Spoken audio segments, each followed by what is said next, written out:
दोस्तों नमस्कार, मैं हूं डॉक्टर प्रदीप प्रसन्न। आप सबका वेलकम है मेरे चैनल हिंदी की बिंदी पर। आइए आज हिंदी की बिंदी में कुछ नई बातें सीखते हैं।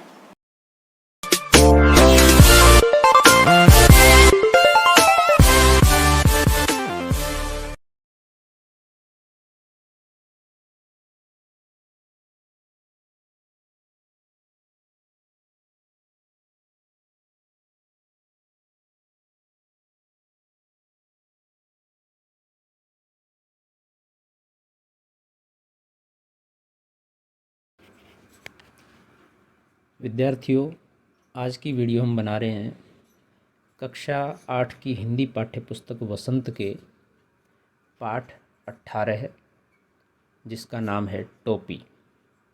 ये संजय द्वारा लिखी गई एक कहानी है।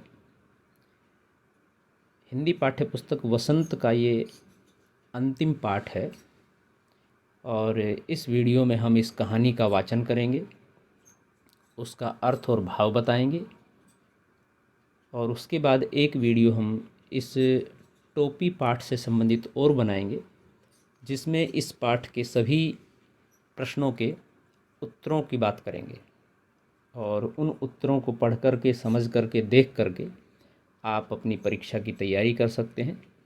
उनके लिए उनको याद कर सकते हैं, समझ सकते हैं। ये कहानी थोड़ी सी लंबी है, लेकिन कहानी बहुत ही अच्छी है। आप जब इसे पढ़ेंगे तो समझेंगे और रुचि भी पैदा होगी और आपको अच्छी भी लगेगी। तो आइए शुरू करते हैं आज की वीडियो। आप देख रहे हैं हिंदी की बिंदी चैनल। टोपी। एक थी गवरिया यानी कि गौरैया और एक था गवरा यानी कि नर गौरैया। बहुत सारे पशु पक्षी ऐसे होते हैं जिनके नर और मादा के लिए अलग अलग नाम नहीं होते। जैसे कि चिड़िया मादा है और चिड़ा नर है। ऊंट नर है, ऊंटनी मादा है। लेकिन जैसे कि तीतर है, एक पक्षी है, उसके लिए तीतरी बोल देते हैं, लेकिन ज़्यादातर एक ही होता है वो। तो ऐसे बहुत सारे होते हैं पक्षी जिनके लिए कि नर और मादा, उस तरह से हम नर मादा लगा करके उनको अलग करते हैं। तो खैर, दोनों एक दूजे के परम संगी, जहाँ जाते, जब भी जाते साथ ही जाते, साथ हंसते साथ ही रोते, एक साथ खाते पीते, एक साथ सोते। दिन भर भिनसार होते ही खोते से निकल पड़ते दाना चुगने और झुटपुटा होते ही खोते में आ घुसते। भिनसार यानी कि सुबह, प्रातः काल का समय होते ही, और खोते में आ घुसते यानी कि अपने घोंसले में, अपने घर में। झुटपुटा होते ही जैसे ही अंधेरा सा होता उस समय। थकान मिटाते और सारे दिन के देखे सुने में हिस्सेदारी बटाते, यानी कि क्या क्या हुआ, क्या क्या किया, आपस में बातचीत करते। एक शाम गवरिया बोली, आदमी को देखते हो कैसे रंग बिरंगे कपड़े पहनते हैं, कितना फबता है उन पर कपड़ा। सामान्य बातचीत है। खाक फबता है, गवरा तपाक से बोला। कपड़ा पहन लेने के बाद तो आदमी और बदसूरत लगने लगता है आज लट जीरा चुग गए हो। गवरिया बोल पड़ी। कपड़े पहन लेने के बाद आदमी को कुदरती खूबसूरती ढक जो जाती है। गवरा बोला, अब तू ही सोच, अभी तो तेरी सुघड़ काया का एक एक कटाव मेरे सामने है। रोवे रोवे की रंगत मेरी आंखों में चमक रही है। अब अगर तू मानुस की तरह खुद को सरापा ढंक ले तो तेरी सारी खूबसूरती ओझल हो जाएगी कि नहीं। कपड़े केवल अच्छा लगने के लिए नहीं, गवरिया बोली, मौसम की मार से बचने के लिए भी पहनता है आदमी। तो यहाँ देखिए, एक रचनाकार ये कह रहा है कि एक तरह से जब मनुष्य कपड़े पहनता है तो अपनी सुंदरता को ढकने के लिए पहन रहा है, दूसरी तरफ ये कह रहा है कि नहीं, कपड़े सिर्फ दिखाने के लिए, सुंदर लगने के लिए नहीं पहने जाते, बल्कि मौसम के प्रभाव के कारण भी पहने जाते हैं ताकि उनसे बचा जा सके। यानी कि दोनों स्थितियां हैं, दोनों महत्वपूर्ण बात है। तू समझती नहीं, गबरा हंसकर बोला। कपड़े पहन पहन कर जाड़ा, गर्मी, बरसात सहने की उनकी सकत भी जाती रही है। ये भी ठीक बात है कि जब हम जिसके अनुकूल जैसा हम अपने आप को बना लेते हैं वैसे हो जाते हैं। और इस कपड़े में बड़ा लफड़ा भी है। कपड़ा पहनते ही पहनने वाले की औकात पता चल जाती है। आदमी आदमी की हैसियत में भेद पैदा हो जाता है। यानी कि जो महंगा कपड़ा पहने वो ज़्यादा बड़ा आदमी है, जो फटे कपड़े पहने, कम से कम कपड़े पहने, वो गरीब है। यानी कि आदमी आदमी में भेद पैदा कर देता है ये कपड़ा। फिर भी आदमी कपड़ा पहनने से बाज नहीं आता। गवरिया बोली, नित नए नए लिबास सिलवाता रहता है, यह निरा पोंगापन है, दिखावा है ये। गबरा बोला, आदमी तो लिबास से फबत लाज ही नहीं ढकता, हाथ पैर जो चलने फिरने काम करने के वास्ते हैं उन्हें भी दस्ताने और मोजे से ढक लेता है। यानी कि यदि लाज ढकने की बात होती तो जिन अंगों से पुरुष और स्त्री की पहचान होती है और जिनसे शर्म आती है वो अंग ढकने चाहिए। लेकिन गबरा कह रहा है कि वो तो हाथ पैर तक ढक लेता है, ग्लव्स पहन लेता है, उंगलियां तक ढक लेता है। सिर पर लटे हैं उन्हें भी टोपी से ढक लेता है। अपन तो नंगे ही भले, और सिर पर भी जबकि बाल हैं, सिर एकदम गंजा दिख नहीं रहा है, फिर भी उसको ढक लेता है टोपी से। तो कहता है अपन जो जिस रूप में है नग्न अवस्था में वही अच्छे हैं। उनके सिर पर टोपी कितनी अच्छी लगती है। गवरिया बोली, मेरा भी मन टोपी पहनने का करता है। टोपी तू पाएगी कहाँ से? गबरा बोला, टोपी तो आदमियों का राजा पहनता है, जानती है एक टोपी के लिए कितनों का टाट उलट जाता है।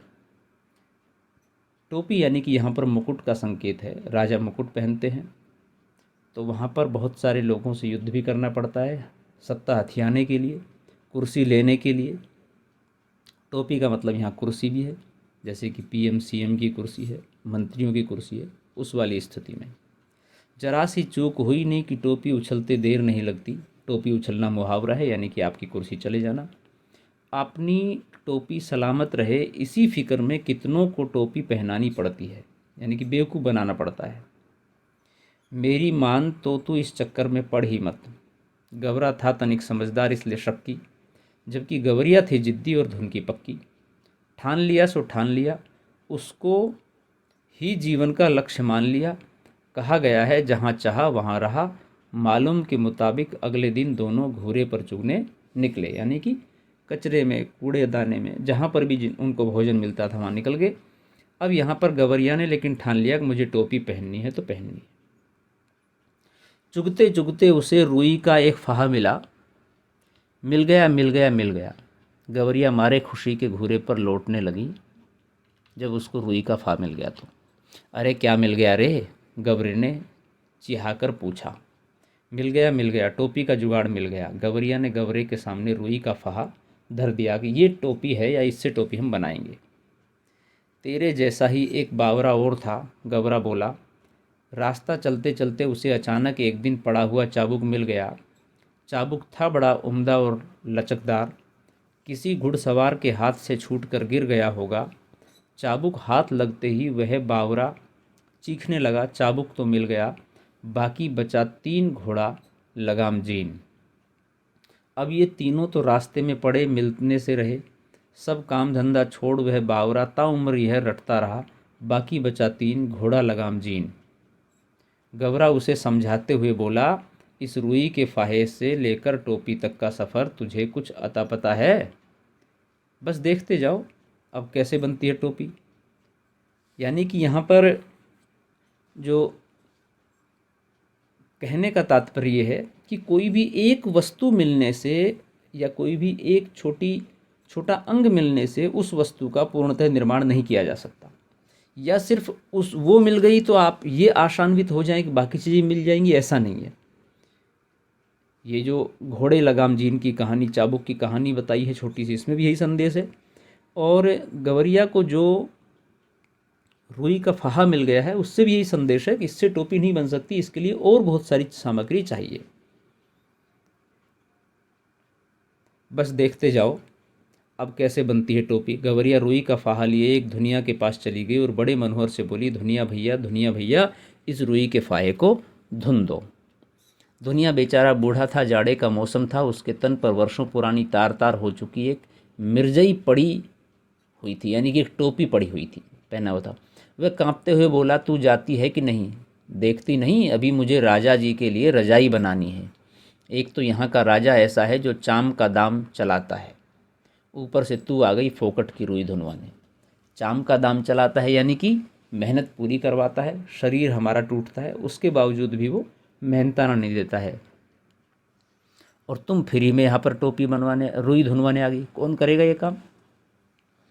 उज्र न करो भैया, गुस्सा न करो। गवरिया बोली, मैं तुम्हें पूरी उजरत दूंगी, पूरा मेहनताना दूंगी, पैसा दूंगी, इसे धुन दो भैया, आधा तू ले ले, आधा मैं ले लूँगी। ये उसका मेहनताना हो गया एक तरह से, पैसा तो उसके पास था नहीं। दुनिया को अपनी ज़िंदगी में आज तक इतनी खरी मजूरी मिली कभी न मिली थी, यानी कि बहुत अच्छी बात है। तो 16 आने में 8 आने मजूरी, तो इसके लिए सपना थी, बहुत बड़ी बात थी। वह झट तैयार हो गया, धरचों धरचों उसकी तांती बज उठी। उसने बड़े मन से रुई धुनी लोई से, उसमें से आधा धुनिया ने ले लिया और आधा गवरिया ने। इससे उत्साहित गवरिया एक कोरी के यहाँ गए और कहने लगे, कोरी भैया इस धुनी रुई से सूत काट दो, धागा बना दो। कोरी की कमर झुकी हुई थी, उसने बदन पर धज्जी धज्जी हो चुका एक धुस्सा डाल रखा था, यानी फटा हुआ सा कपड़ा। वह बड़ी अनिच्छा से बोला, तुम लोग यहाँ से भागते हो कि नहीं? देखते नहीं, अभी मुझे राजा जी के अचकन के लिए सूत काटने हैं, मुझे फुर्सत नहीं है मुफ्त में मल्हार गाने की। मुफ्त में मल्हार गाना मतलब गीत गाना, तो तात्पर्य यह है कि मैं सूत काट सकता हूँ लेकिन पैसे लेता हूँ, मुफ्त में नहीं। अभी राजा जी की अचकन बनानी है, उसका काम है मेरे पास। तो गवरिया बोली, भैया इस मुल्क में सब काम क्या राजा जी के लिए ही होता है? गवरिया अचरज से बोली, क्यों? क्योंकि उससे पहले वो जिनके पास गई थी, धोनी के पास, वो भी राजा काम कर रहा था, ये भी राजा काम कर रहा है, इसलिए। तू किस मुल्क से आई है? कोरी ने उसे भर आँख देखा। जानती नहीं यहाँ का चलन, खट मरे बरधा बैठा खाए तुरंग। यहाँ सब काम राजा जी के नाम पर और राजा जी के लिए होता है। राजा जी के लगवे भगवे भी तो बहुत हैं, इसी में उनका भी काम होता है, यानी कि हर चीज़ राजा जी के लिए होता है। राजा जी के लगवे भगवे यानी कि उनके चमचे, जो इधर उधर की बातें कहते हैं। जो काम राजा जी ने हमें दिया, यदि हम नहीं भी करें तो वो शिकायत कर देंगे हमारी, तो इसलिए दिक्कत हो जाएगी। मुकरो मत भैया, हम तुम्हें माकूल मुआवजा देंगे। गवरिया बोल पड़ी, इसे काट दो, आधा तुम ले लो, आधा मैं ले लूँगी। यानी कि उसके पास यही मजदूरी थी, तो आधा तुम रख लेना, आधा मैं रख लूँगी। कोरी भी तैयार हो गया। इतनी वाजिब मजूरी पर काम न करना मूर्खता होगी। तन्न तन्न करके उसने तकली चरखी ताता थैया करने लगी। काफ़ी महीन और लच्छेदार सूत काट दिया उसने। कदम कदम पर मिलते कामगारों के सहयोग ने गवरिया को आगे बढ़ने पर उकसा दिया। इसके बाद वे दोनों एक बुनकर के पास गए और इसरार करने लगे, बुनकर भैया इस कते सूत से कपड़ा बुन दो। यानी कि जब वो सूत था उसके बाद वो एक बुनकर के पास गए, कपड़ा बुन दो, ऐसे लगातार काम करवाते गए। बुनकर इन्हें अगबग होकर देखने लगा। एकदम से अचानक से, हटते हो कि नहीं यहाँ से? देखते नहीं, अभी मुझे राजा जी के लिए बागा बुनना है। अभी थोड़ी देर बाद ही राजा जी के कारिंदे हाजिर हो जाएंगे। साव करे भाव को, चबाव करे चाकर। इतना कहकर बुनकर अपने काम में मशगूल हो गया। यानी कि राजा के लिए जो काम करना है वो प्राथमिकता है, और यदि मैं नहीं करूँगा तो अब ये कह रहे हैं साव करे भाव को, यानी कि साहूकार भाव अगर अच्छा मिलता है तो काम करता है, लेकिन चाकर चबाब करे चाकर, लेकिन ये चाकर जो नौकर हैं ये इधर उधर देखते हैं, शिकायत कर देंगे, दबाव में हमें काम करना पड़ता है। ये सब कह के चुपचाप से अपने काम में लगना पड़ेगा हमें। इसे बुंदे भैया, गवरिया ने साहस संजोकर कहा, हम सेंत मेत का काम नहीं करवाते, यानी कि फ्री में मुफ्त में काम नहीं करवाते। सेंत मेत का मतलब ये है, इसे बुंदे और आधा तू ले ले, आधा हम ले लेंगे। बुनकर ने देखा कि सौदा बुरा नहीं है, वे तैयार हो गया। सूत अपनी ओर खींचकर ताना बाना पसार दिया। उसका करघा चलने लगा, ढरकी ढुलकने लगी। करघा और ढरकी ये वो क्या कहते हैं, उपकरण हैं, या ये वो तत्व हैं, ये वस्तु हैं जो पूरा धागा सूत से कपड़ा बुनते हैं तब वो काम में आते हैं। लेकिन आजकल मशीन से कपड़ा बुना जाता है, पहले हाथ से बुना जाता था, तब ये काम में आते थे। वो उन औजारों का नाम है, उन अंगों का नाम है उस मशीन के। थोड़ी ही देर में उसने काफ़ी गफस और दबीज कपड़ा बुन दिया, यानी कि काफ़ी सुंदर और मुलायम सा कपड़ा बुन दिया। आधा उसने ले लिया और आधा इन्होंने ले लिया, गवरिया और गवरिया ने। गवरिया ने 3/4 मंजिल पार कर ली थी। कपड़ा लिए दिए वह एक दर्जी के पास जा पहुंची। दर्जी भैया इसकी टोपी सिल दो। खिसकती हो कि नहीं यहाँ से, दर्जी रोष से बोला। देखते नहीं राजा जी की 7वीं रानी से 9 बेटियों के बाद 10वां बेटा पैदा हुआ है। अब उस 10 रत्न के लिए मुझे ढेरों झब्बे सिलने हैं। झब्बे यानी कि जो छोटा बच्चा पहनता है, वो जो कपड़े होते हैं वो। दर्जी ने माथे का पसीना पोंछते हुए ठंडी आह भरी, कुछ देना लेना, कुछ देना न लेना, भर माथे पसीना। हम तो भैया बेगार में कुछ करवाते नहीं, गवरिया बोली। इस बुने कपड़े की टोपी सिल दे, बल्कि 2 टोपियाँ सिल दे, एक तू ले ले, एक हम ले लेंगे। मुँह मांगी मजूरी पर कौन मौजी तैयार न होगा, यानी कि वो भी तैयार हो गया। कच्च कच्च उसकी कैंची चल उठी और चूहे की तरह सर्र सर्र उसकी सुई कपड़े के भीतर बाहर होने लगी। बड़े मनोयोग से उसने 2 टोपियाँ सिल दी। खुश होकर दर्जी ने अपनी ओर से एक टोपी पर 5 फुन्ने भी जड़ दिए सुंदर लगाने के लिए। क्यों? क्योंकि एक टोपी की मजूरी मिल रही है उसको, इसलिए। फुंदने वाली टोपी पहनकर तो गवरिया जैसे आपे में न रही। 1.5 टांगों पर ही लगी नाचने। फुदक फुदक कर लगी गवरा को दिखाने, देख मेरी टोपी सबसे निराली 5 फुनने वाली, यानी कि और सुंदर टोपी बन गई। वाकई तो रानी लग रही है। गवरे को भी आखिरकार कहना पड़ा, रानी नहीं राजा कहो मेरे राजा। गवरिया ऊंचा उड़ने लगी। अब कौन राजा मेरा मुकाबला करेगा, यानी कि मेरे पास टोपी है और मैं ऊंचा उड़ती हूँ, और जो मैंने चाहा वो करवा भी लिया। टोपी पहनते ही उसके मन में एक नए हुलस ने जोर मारा कि क्यों न इस मुल्क के राजा का भी एक बार जायज़ा लिया जाए, जिसके लिए इतने सारे काम होते हैं। यानी कि वो जिसके पास जा रही है वो सब कह रहे हैं राजा काम कर रहा हूँ, राजा काम कर रहा हूँ। तो राजा क्या है, कौन है, कैसा है, इसका थोड़ा पता लगाया जाए। उड़ते उड़ते वे राजा के महल के कंगूरे पर जा बैठी, यानी कि जो महल था उसकी टोपियाँ थी, चोटियाँ थी उनके ऊपर। उसी वक्त राजा अपने चौबारे पर टहलुओं से खुली धूप में फुलेल की मालिश करवा रहा था। टहलुए यानी कि उनके मजदूर, काम करने वाले नौकर। फुलेल यानी कि इत्र की मालिश करवा रहे थे वो। राजा उस वक्त अधनंगा बदन और नंगे सिर था। एक टहलुआ सिर पर चंपी कर रहा था, तो दूसरा हाथ पाँव की उंगलियां फोड़ रहा था, तो तीसरा पीठ पर मुक्की मार रहा था, तो चौथा पिंडली पर गुद्दी काट रहा था। यानी कि ये सब करने से शरीर को आराम मिलता है, तो वो सब प्रक्रियाएं चल रही थी। गवरिया कंगूरे पर से ही चिल्लाई, मेरे सिर पर टोपी, राजा के सिर पर टोपी नहीं, राजा के सिर पर टोपी नहीं। ये उसने बोला। मालिश करवाते राजा की नज़र गवरिया से टकरा गई। गवरिया के सिर पर फुंदनेदार टोपी देखकर उसकी अकल चकरा गई। वह तो लगातार रटे जा रही थी, मेरे सिर पर टोपी, राजा के सिर पर टोपी नहीं। अरे कोई मेरी टोपी लाओ जरा जल्दी। राजा दोनों हाथों से अपना सिर ढकते हुए चिल्लाया। क्यों? क्योंकि जब गवरिया ने ऐसा कहा कि मेरे सिर पर टोपी और राजा के सिर पर टोपी नहीं, तो उसको बुरा लगा। तो फटाफट उसने आदेश दिया अपने नौकरों से, चाकरों से कि मेरी टोपी लेके आओ। टोपी आ गई। राजा ने झट पहन ली। देख रही फदगुद्दी कि मेरे पास टोपी है। मेरी टोपी में 5 फुन्ने। गवरिया ने जब दूसरा ही राग आलापना शुरू कर दिया। राजा की टोपी में एक भी नहीं, मेरी टोपी में 5 फुंदने, राजा की टोपी में फुंदने नहीं। अब ये दूसरा राग, तो राजा को फिर बुरा लगा। राजा को बेहद हेठी महसूस हुई, यानी कि बहुत बुरा लगा। इस मुल्क के महाबली राजा के सामने एक चिड़िया की यह मजाल। वह बुरी तरह बिगड़ गया। इस फदगुद्दी की गर्दन मसल दो, पखने नोच लो, सिपाहियों देर न करो, यानी कि इसे मार दो पकड़ करके, कहने का तात्पर्य है। क्षमा करें महाराज, मंत्री ने हाथ जोड़ दिए। मच्छर मारकर हाथ क्यों गंदा करना, अपने आप चली जाएगी, यानी कि रहने दो, ऐसी चिल्ला रही, क्या नुकसान कर रही है। तब राजा सिपाहियों से बोला, यह ऐसे नहीं मानेगी, इसकी टोपी छीन ले आओ, उसे मैं पैरों से ठोकर मारूंगा। एक सिपाही ने गुलेल मारकर गवरिया की टोपी नीचे गिरा दी तो दूसरे सिपाही ने झट वह टोपी लपक ली और राजा के सामने पेश कर दिया। राजा टोपी को पैरों से मसलने ही जा रहा था कि उसकी खूबसूरती देखकर दंग रह गया। कारीगरी के इस नायाब नमूने को देखकर वह जड़ हो गया। मेरे राज में मेरे सिवा इतनी खूबसूरत टोपी दूसरे के पास कैसे पहुंची? सोचते हुए राजा उसे उलट पुलट कर देखने लगा। यानी कि राजा के मन में ये ख्याल आया कि मैं राजा हूँ इस मुल्क का, मेरे लिए इतनी खूबसूरत टोपी क्यों नहीं बनाई कारीगरों ने, जबकि मैं राजा हूँ, मेरे लिए बननी चाहिए। तो टोपी को नोचने के बजाय, उसे कुचलने के बजाय उसके मन में ये सवाल आया, इतनी नगीना टोपी इस मुल्क में बनाई किसने? राजा के मन में ख्याल आया।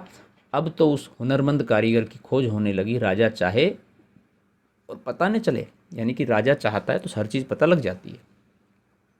तो खोजबीन शुरू हुई। गिरते पड़ते दर्जी हाजिर हुआ। दुहाई अन्नदाता, इतनी बढ़िया टोपी तुमने कभी हमारे लिए क्यों नहीं बनाई? मेघों की गड़गड़ाहट की मानिंद राजा की आवाज़ निकली, दुहाई अन्नदाता, हमें दुहाई नहीं, वजह बताओ। कपड़ा बहुत उम्दा था सरकार, एकदम गफस और तबीज। ऐसा उम्दा कपड़ा किसने बुना? नाग की मानिंद राजा फूंक मारने लगा, यानी कि दहाड़ने लगा, चिल्लाने लगा, गुस्सा करने लगा। गिरते पड़ते बुनकर हाजिर हुआ। माफ़ी बख्शें सरकार, गलती हो गई। माफ़ी नहीं, वजह बताओ। सूत बड़ा उम्दा था सरकार, एकदम महीन और लच्छेदार। इतना महीन सूत किसने काता? शेर की मानिंद राजा ने दहाड़ मारी। यानी कि अब उल्टा क्रम चल रहा है, एक एक को सबको बुलाया जा रहा है। गिरते पड़ते कोरी हाजिर हुआ। जान बख्शे महाराज, जान नहीं, वजह बताओ। रुई बड़ी बेहतरीन थी सरकार, एकदम बादलों की तरह धुनी हुई। इतनी बेहतरीन रुई किसने धुनी? बिजली की तरह राजा की आवाज़ कड़की। हाँफते छाती पीटते धुनिया हाजिर हुआ। खम्मा अन्नदाता, खम्मा नहीं, वजह बताओ। राजा गुस्से से कांप रहा था। तुम चारों ने मिलकर इस गवरिया का काम किया, हमारे लिए आज तक ऐसा काम क्यों नहीं किया? आपके लिए भी किया है सरकार, धुनिये ने ज़मीन पर लेट कर कहा। आगे भी आपके लिए करेंगे सरकार, यानी कि हाथ जोड़कर, पैर जोड़कर विनती की। हमारे लिए अब तक जो काम हुआ है उसमें इतनी नफासत क्यों नहीं थी, यानी कि इतनी बारीकी, इतनी खूबसूरती क्यों नहीं थी उसके अंदर? अभय दान दे तो बोलूँ सरकार, धुनिया बोला। यानी कि यदि आप हमें मृत्यु दंड न दें, छोड़ दें, तो हम कुछ सच कहें। चलो दिया। राजा बोले, अब बताओ। महाराज, इस गवरिया ने जो भी काम करवाया उसमें आधा हिस्सा दे देती थी। जिसके पास बहुत कुछ है वह कुछ भी नहीं देता। इसके पास कुछ भी नहीं था, फिर भी वह आधा दे देती थी। कितनी महत्वपूर्ण बात है विद्यार्थियों ये, कि देने का यदि भाव है तो आपके पास 2 रुपये हैं तो आप उसमें भी दूसरे के साथ शेयर करोगे। यदि आप पास 1 रोटी है तो दूसरा भूखा नहीं रहे, इसलिए उसके साथ भी आप शेयर करोगे, आधी उसको दे दोगे। लेकिन जिसके पास अथाह रोटियां हैं, अथाह पैसा है, वो भी किसी को ना दे, तो ये बेईमानी है, ये गलत है। इसीलिए इसके काम में अपने आप नफासत आती गई। महाराज सरकार, दुनिया दंडवत पर दंडवत किए जा रहा था। देख ले राजा, आँख में उंगली डालकर देख ले, इसके लिए पूरे मोल चुकाए हैं, बेगार की नहीं है ये। गवरिया फिर चिल्लाने लगी। गवरिया ये सब देख रही थी कि ये जो 5 फुंदने वाली टोपी है, ये तुम्हारी तरह फ्री में नहीं बनवाई गई है, बल्कि इसके लिए मूल्य चुकाया है, मेहनत भी की है। ये राजा तो कंगाल है, निरा कंगाल। इतना धन घट गया लगता है, इसका धन घट गया। क्यों? क्योंकि धन होता देता ही कारीगरों को, मेहनत मजदूरों को। इसे टोपी तक नहीं जुड़ती, तभी तो इसने मेरी टोपी छीन ली। यानी कि इसके पास इतना भी पैसा नहीं है कि ये इतनी अच्छी टोपी बनवा सके, इसलिए इसने मेरी टोपी छीन ली, एक जानवर की, एक पक्षी की। राजा तो वाकई अकबका गया था। एक तो तमाम कारीगरों ने उसकी मदद की थी, गवरिया की। दूसरे, इस टोपी के सामने अपनी टोपी की कम सूरती। तीसरे, खजाने की खुलती पोल। इस पाखी को कैसे पता चला, पाखी यानी कि पक्षी को, कि धन घट गया है। तमाम बेगार करवाने, बहुत सख्ती से लगान वसूलने के बावजूद राजा का खजाना खाली ही रहता था। इतना ऐशो आराम, इतनी लश्करी, इतने लवाजिमे का बोझ खजाना संभाले भी तो कैसे? यानी कि खजाने में आता कुछ नहीं था, राजा खा जाता था, राजा के चमचे खा जाते थे, और खर्चा बहुत होता था। ऐशो आराम के ये संसाधन, वो संसाधन, तमाम चीज़ें। तमाम लोग निकल आए थे ये अनोखा तमाशा देखने, यानी कि पूरा दरबार लग गया था। मंत्री ने होले से कहा, ये मुंहफट तो महाराज को बेपर्दा ही करके दम लेगी। राजा तो खुद घबरा रहा था झट से बोल पड़ा, इसकी टोपी वापस कर दो। सिपाहियों ने कहना माना, टोपी वापस कंगूरे की ओर हवा में उछाल दी गई। गवरियाई ने फिर से टोपी पहन ली और उड़ उड़ कर कहने लगी, यह राजा तो डरपोक है, निरा डरपोक। मुझसे डर गया, तभी तो इसने मेरी टोपी लौटा दी। कौन इस मुंहफट के मुंह लगे, क्यों मंत्री जी, कहकर राजा ने अपनी टोपी कसकर पकड़ ली। कहानी ख़त्म। विद्यार्थियों, बहुत महत्वपूर्ण और अच्छी कहानी है, बड़ा संदेश दे गई कि एक गवरिया जैसी छोटी चिड़िया पक्षी ने राजा को कितना महत्वपूर्ण संदेश दे दिया है। तो ये वीडियो यहीं पर संपन्न होती है। वीडियो आपने पूरी देखी, इसके लिए बहुत बहुत धन्यवाद। आशा करते हैं वीडियो आपके लिए लाभान्वित होगी। यदि वीडियो अच्छी लगी तो इसे लाइक करें, शेयर करें, कमेंट्स करें और हिंदी की बिंदी चैनल को सब्सक्राइब करना न भूलें। आपके मन में सवाल, कोई जिज्ञासा, कोई प्रश्न हो तो आप कमेंट्स के माध्यम से बताइए, हम उसका समाधान करने का प्रयास करेंगे। आज के लिए इतना ही। नेक्स्ट वीडियो में नेक्स्ट टॉपिक के साथ फिर मिलते हैं। तब तक के लिए शुक्रिया, नमस्कार।